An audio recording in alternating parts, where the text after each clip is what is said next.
कैलाश पर्वत की ऊंचाइयों पर गहरा सन्नाटा था। चारों ओर बर्फ ही बर्फ, लेकिन उस दिन वातावरण में कुछ अलग था। माता पार्वती ने देखा कि भगवान शिवा कई दिनों से ध्यान में बैठे हैं, पर उनके चेहरे पर एक गंभीर चिंता दिखाई दे रही है। माता पार्वती ने धीरे से पूछा, स्वामी, आप त्रिकालदर्शी हैं, फिर आज ये चिंता कैसी? भगवान शिव ने आंखें खोली। उनकी जटाओं से गंगा की धारा बह रही थी और तीसरा नेत्र मंद प्रकाश दे रहा था। उन्होंने कहा, देवी, पृथ्वी पर अधर्म बढ़ रहा है। लोग भक्ति तो करते हैं पर सच्चे मन से नहीं। कुछ लोग भोलेनाथ का नाम लेकर दूसरों को धोखा दे रहे हैं।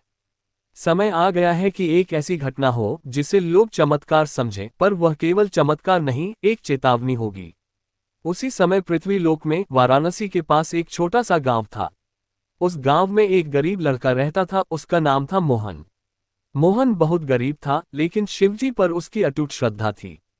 हर सुबह वह नदी से जल लाकर शिवलिंग पर चढ़ाता और कहता, भोलेनाथ, मेरे पास देने को कुछ नहीं, बस आपका नाम है। गांव वाले उसका मजाक उड़ाते, अरे मोहन, केवल जल चढ़ाने से क्या होगा? धन चाहिए, शक्ति चाहिए। लेकिन मोहन मुस्कुरा देता। एक दिन गांव में एक बड़ा साधु आया। उसने दावा किया कि उसके पास ऐसी शक्ति है जिससे वह किसी की भी किस्मत बदल सकता है। लोग उसके चरणों में धन चढ़ाने लगे। साधु ने कहा, जो मुझे सोना देगा उसकी हर इच्छा पूरी होगी। धीरे धीरे पूरा गांव उस साधु के पीछे हो गया। लेकिन मोहन को उसके अंदर कुछ अजीब लगा। उसने मंदिर जाकर शिवजी से प्रार्थना की, भोलेनाथ, अगर यह साधु गलत है तो सच्चाई सबके सामने लाना। उस रात अचानक गांव के आसमान में भयानक बादल छा गए। बिजली चमकने लगी। लोग डर गए। उसी समय मंदिर की घंटियां अपने आप बजने लगीं। टनन टनन टनन। गांव वाले भागते हुए मंदिर पहुंचे। वहां उन्होंने देखा कि शिवलिंग से तेज प्रकाश निकल रहा है। पूरा मंदिर रोशनी से भर गया। साधु भी वहां पहुंचा। वह डर गया, लेकिन फिर भी बोला, यह मेरी शक्ति है। तभी आकाश में जोरदार गर्जना हुई। मंदिर की दीवारें कांपने लगीं। अचानक शिवलिंग के ऊपर एक विशाल नाग दिखाई दिया। उसकी आंखों में आग जैसी चमक थी। लोग भय से कांप उठे। उसी क्षण मंदिर के अंदर एक गंभीर आवाज गूंजी, भक्ति बिकाऊ नहीं होती। पूरा गांव स्तब्ध रह गया। साधु के हाथ से सोने की थैली गिर गई। उसका चेहरा बदलने लगा। लोग समझ गए कि वह कोई सच्चा संत नहीं, बल्कि लालची ठग था। साधु भागने लगा, लेकिन तभी तेज आंधी चली और मंदिर का द्वार अपने आप बंद हो गया।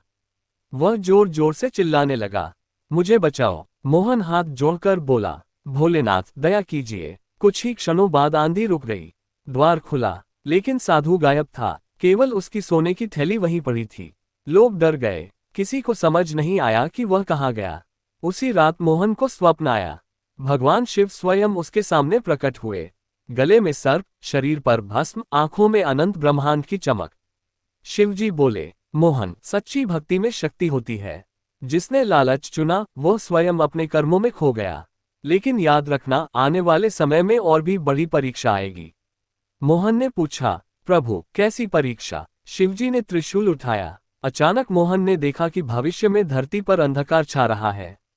लोग मंदिर तो बना रहे हैं, लेकिन दिलों में नफरत बढ़ रही है। शिवजी बोले, जब मनुष्य धर्म को केवल दिखावा बना देगा तब प्रकृति स्वयं चेतावनी देगी। नदियां उफान लेंगी, आकाश बदल जाएगा और लोग समझेंगे कि शक्ति केवल धन में नहीं, विश्वास में है। इतना कहकर भगवान शिव अदृश्य हो गए। अगली सुबह गांव वाले मंदिर पहुंचे तो देखा कि शिवलिंग पर अपने आप ताजा बेलपत्र चढ़े हुए हैं। कोई समझ नहीं पाया कि रात में ये किसने किया। उस दिन से गांव बदल गया। लोगों ने लालच छोड़कर सच्ची भक्ति अपनाई। मोहन का सम्मान होने लगा। लेकिन कहते हैं, हर महाशिवरात्रि की रात उस मंदिर में घंटियां अपने आप बजती हैं। कुछ लोगों ने दावा किया कि उन्होंने मंदिर के पीछे एक दिव्य छाया देखी, हाथ में त्रिशूल और जटाओं से बहती गंगा। लोग आज भी मानते हैं कि जब भी अधर्म बढ़ता है, भगवान शिवा किसी न किसी रूप में प्रकट होकर चेतावनी जरूर देते।